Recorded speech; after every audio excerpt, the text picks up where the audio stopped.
nosso podcast Fala-me Direito. Aqui falamos de direito do trabalho, direito da família e direito imobiliário. Hoje vamos falar de direito imobiliário.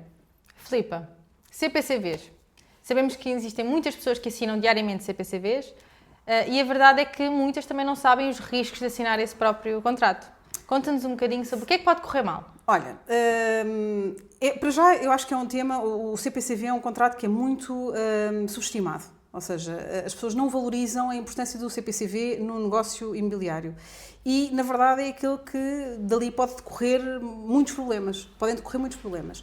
Primeiro que tudo, a posição aqui mais fragilizada é o promitente comprador, ou seja, quem compra vai entregar um sinal e, portanto, se não vê a sua posição devidamente acautelada no CPCV, se não tem noção daquilo que está a assinar, as coisas podem correr muito mal e tem N situações de clientes que recorrem até nós já quando a situação já está instalada e, portanto, já não há muito que se possa fazer. A questão é que também, imagina, nós não queremos perder um negócio. Sabemos que temos que assinar ali em 2 ou 3 dias o CPCV. Se calhar temos pressa de assinar para não perder aquele negócio e não temos tempo ou não pensamos nos riscos que podem vir ali daquela assinatura. É verdade, porque olha, mesmo até para investidores que já são mais experientes e mesmo para quem não é investidor, a verdade é que um negócio, ou seja, um negócio imobiliário tem sempre aqui um cariz emotivo. Porquê? Claro. Não só da perspectiva do investidor que acredita muito no potencial negócio que vai celebrar, quanto a pessoa que vai celebrar uma aquisição para uma habitação própria permanente. Portanto, existe sempre muita emoção. E depois, eu acho que o que acontece aqui é que também há, com a intervenção aqui das mediadoras imobiliárias, que têm um trabalho excepcional na procura, ou seja, na procura de partes que sejam aqui intervenientes no negócio, tanto dos compradores quanto dos vendedores, mas muitas vezes acabam por, de alguma forma, pressionar a celebração e a concretização aqui dos negócios e que depois acabam por originar estas coisas, que é as pessoas assinarem os CPCVs de um dia para o outro, às vezes sem tempo para poderem analisar e perceber o que é que estão a assinar. E com certeza sem que um advogado tenha analisado o CPCV, não é? É muito comum assinarem CPCVs sem que um advogado sequer tenha posto os olhos naquilo. E tu falas do CPCV, mas tão importante quanto o CPCV é analisar os documentos que servem de base ao CPCV, claro, não é? Sim, ou sim. que servem de base ao negócio. Claro. Porque repara, quando alguém contrata ou quando alguém recorre a um advogado antes de celebrar um negócio, a própria proposta que pode fazer ao promitente vendedor pode ser completamente diferente daquilo que pode resultar da análise dos documentos. Claro. Porque imagina uma coisa, já tive situações em que há clientes que estão a comprar uma fração, um apartamento, que seja um imóvel, e às tantas desconhece que não tem licença de utilização para a habitação. É uma coisa que tem acontecido cada vez mais, porque com as recentes alterações à lei, veio permitir que as pessoas possam celebrar escrituras de compra e venda, portanto, concretizar um negócio de aquisição de um imóvel, sem que tenha licença de utilização para a habitação. E muitas vezes as pessoas desconhecem que esta licença não existe. Não é? E depois deparam-se com uma série de outros problemas. Sim, mas mesmo que não exista, a primeira coisa que lhes dizem é não se preocupe, também isso já não é preciso.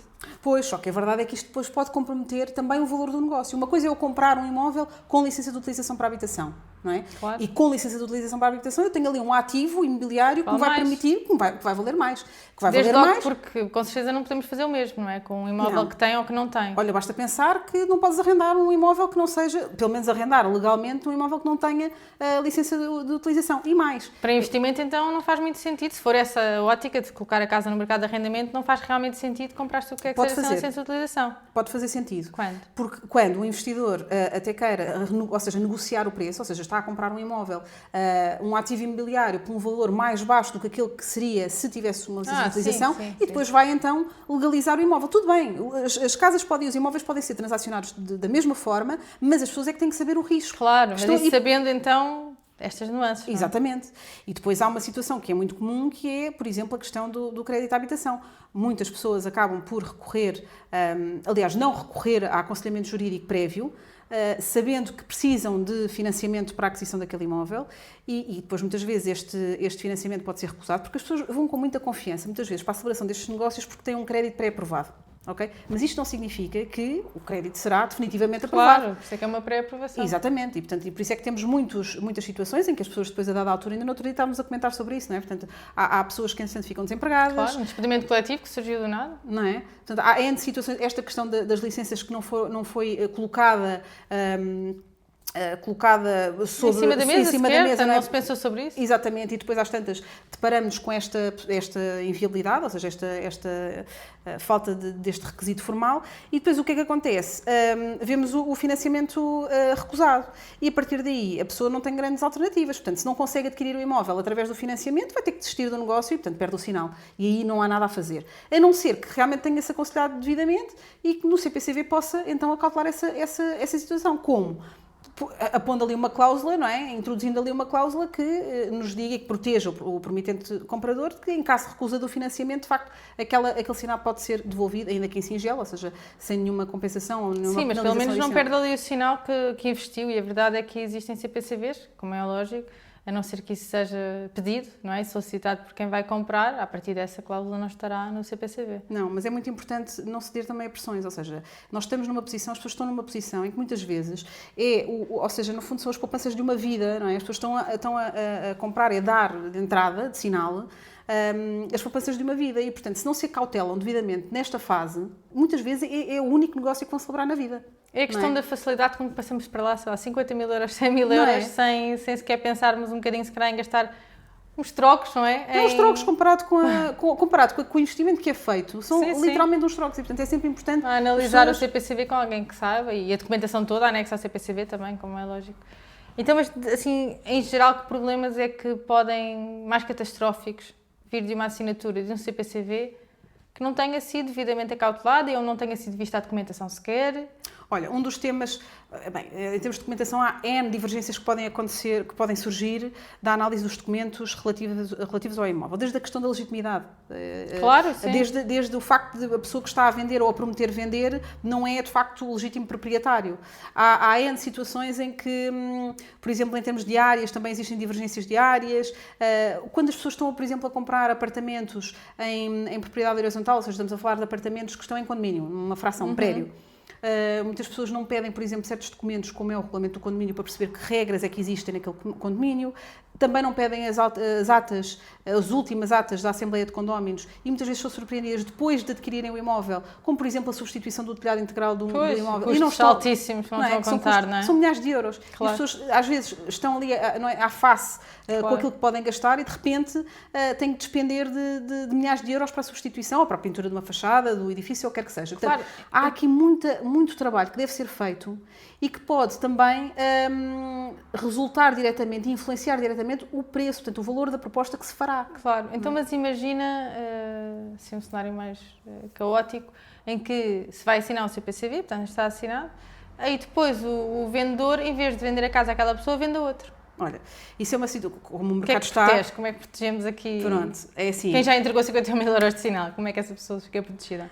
Olha, isto é um cenário que, na verdade, acontece mais do que possas pensar, especialmente pelo mercado como está, não é? Portanto, o que existe são muitos potenciais compradores, no fundo, a jogar aqui no mercado imobiliário. Então, o que é que acontece? Imagina, tu vendes-me uma casa por 200, vamos exemplos práticos, vendes-me uma casa ou prometes-me vender uma casa por 200 mil euros e, entretanto, aparece um terceiro que diz, olha, não vendas a casa por 200 mil euros, que eu desisto desse contrato de promessa, que eu pacte aquilo que tu tens que pagar a mim, que será a devolução do sinal, para desistir do negócio e pacte mais um X e, portanto, ainda ficas a ganhar. Obviamente que muitos vendedores acabam por quem vai vender não é? Não perde nada, só ganha. Exatamente. Não é? Agora, quem perde é quem vai comprar. Exatamente, porque é a posição mais fragilizada no CPCV. Fica sem o negócio, ainda que possa receber o sinal que pagou, na mesma fica sem o negócio. Fica sem o negócio e pode ser realmente a casa dos sonhos da pessoa. Claro, e a pessoa pode ter... um ótimo achado. Exatamente.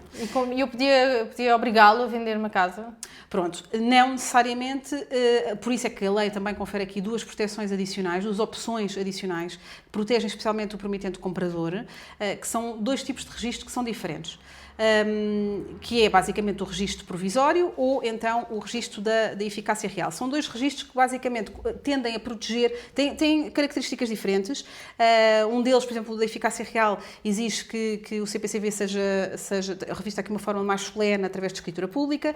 O registro provisório não é uma garantia absoluta, uma proteção absoluta, mas também protege, precisamente, portanto, estes dois registros acabam por proteger em maior ou menor escala Isto depois aqui são questões mais técnicas que não vale a pena entrar, mas basicamente estes registros ajudam, de facto, e evitam que eu possa perder o direito de ir atrás daquela casa que me Ou seja, podia obrigá-lo a vender uma casa. É porque ou a anular esse negócio que tu fizeste com o terceiro, ou mesmo eu ir diretamente ao terceiro para reaver a casa que me prometeste. Claro, é porque às tantas, se nós pensarmos, eu posso pôr uma casa a um valor baixo no mercado, fazer um CPCV com alguém que me passa logo para mim 50 mil euros, entretanto, invisto esse dinheiro na casa, a casa já vale muito mais e arranjo um comprador que me dá muito mais pela casa e devolve-te os 50 mil, devolve-me a mim os 50 mil euros e pronto, está feito. Verdade. E portanto, tem que haver uma forma de nós conseguirmos proteger este tipo de mecanismos e aldrabices que acabam por acontecer quando nós temos muita gente a querer comprar e o mercado completamente saturado.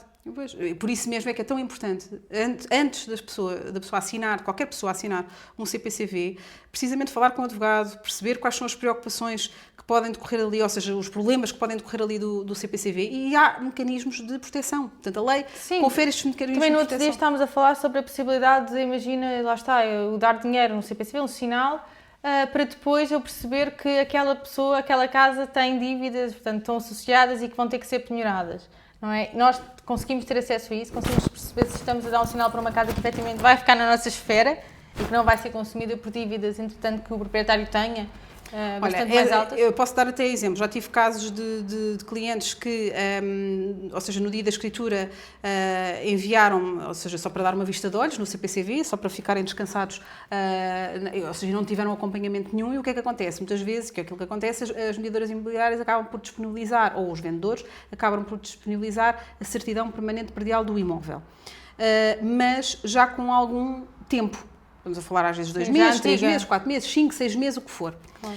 E a verdade é que os registros que são feitos pelos tribunais, junto das conservatórias, ou seja, para registar esses processos executivos ou as penhoras que possam existir sobre aquele imóvel, também não são coisas que são tão expeditas quanto nós desejaríamos. E, portanto, é muito importante que até ao momento da celebração da escritura pública se vá atualizando este pedido de certidão permanente. Temos que ver essa certidão o mais atualizada possível. Exatamente. Para termos a certeza que está livre de ónus e encargos. Precisamente. Ou seja, na certidão, basicamente, é o documento de identificação do imóvel e é ali que vão ser apresentadas quaisquer ações judiciais que incorram sobre aquele imóvel. Ok. Bem, acho que sobre o CPCV já falámos muito, sim, mas com certeza teremos a oportunidade de abordar mais isto num novo episódio e vemos para a semana. Até lá!